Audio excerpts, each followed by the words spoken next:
On confond souvent douleur et souffrance.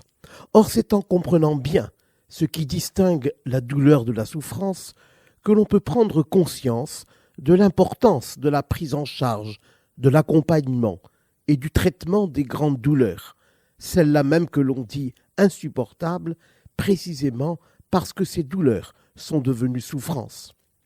La douleur, mot d'étymologie latine, dont l'équivalent de racine grecque est algie, comme névralgie, désigne un message, une sensation reçue par le cerveau, perçue comme désagréable, perçue comme une menace à l'intégrité de l'organisme. La douleur est ainsi un signal d'alarme qui protège l'organisme. Si notre main touche par inadvertance une flamme, la douleur nous alerte et permet de retirer la main.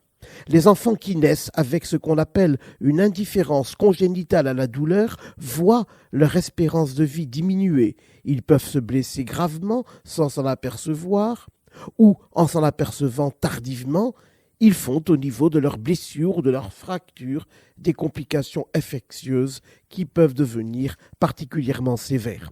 En outre, la perception de la douleur permet de l'analyser, de donner ses caractères. Elle pique, elle brûle, elle ronge, sa localisation, et elle permet ainsi au médecin d'en repérer la cause, une appendicite, une colique néphrétique, une sciatique, pour pouvoir la traiter. C'est pourquoi, et notamment en présence de douleurs abdominales, la médecine a longtemps pensé qu'il fallait, le plus possible, respecter la douleur pour mieux l'analyser.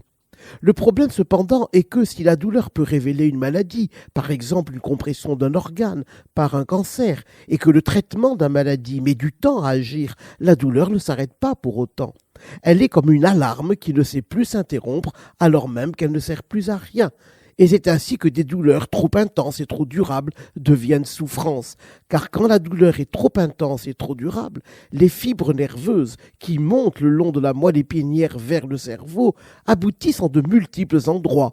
La substance réticulée du tronc cérébral, qui est une structure qui assure la régulation de nos cycles veille-sommeil, ainsi la douleur perturbe le sommeil, elle peut empêcher tout sommeil dévasté par des réveils incessants qui épuisent le sujet douloureux. Les structures cérébrales qui, dans la profondeur du cerveau, assurent la régulation des émotions et concourent à la mémoire, sont elles aussi investies par les messages douloureux. Et c'est ainsi que la douleur peut angoisser, déprimer, décourager ou rendre agressif.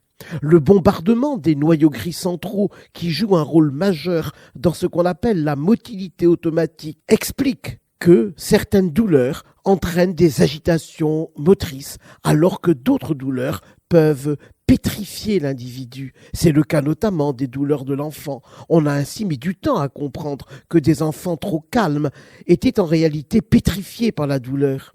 C'est pourquoi on sait bien aujourd'hui qu'il vaut mieux traiter préventivement la douleur par anesthésie locale, notamment chez l'enfant, avant de faire chez lui des gestes médicaux que l'on appelle invasifs, comme des ponctions. Les messages douloureux, quand ils parviennent au cerveau, se distribuent largement à son niveau, et notamment au niveau des zones, qui sont les outils grâce auxquels l'être humain programme ses activités, anticipe son futur. Voilà pourquoi la douleur interroge l'être humain. L'individu se demande quel est le sens de la douleur. Il peut se résigner, se révolter. Pourquoi moi ? Pourquoi aujourd'hui ? Pourquoi encore ? On voit donc que les cibles cérébrales sur lesquelles se dispersent les messages douloureux sont multiples et que du coup tout le champ de conscience de l'individu est occupé par la douleur. Le sujet devient indisponible à toute autre action et à toute autre pensée. Et c'est ainsi que la douleur devient souffrance, car souffrir veut dire subir, supporter jusqu'à l'écrasement. Quand elle devient souffrance, la douleur aliène l'individu tout entier capté par son vécu douloureux. Ainsi, c'est parce que toute douleur, trop intense ou trop durable, comporte ce risque d'asservissement de l'individu que traiter la douleur est une nécessité éthique et que la douleur doit être combattue sans limite. Nous y reviendrons.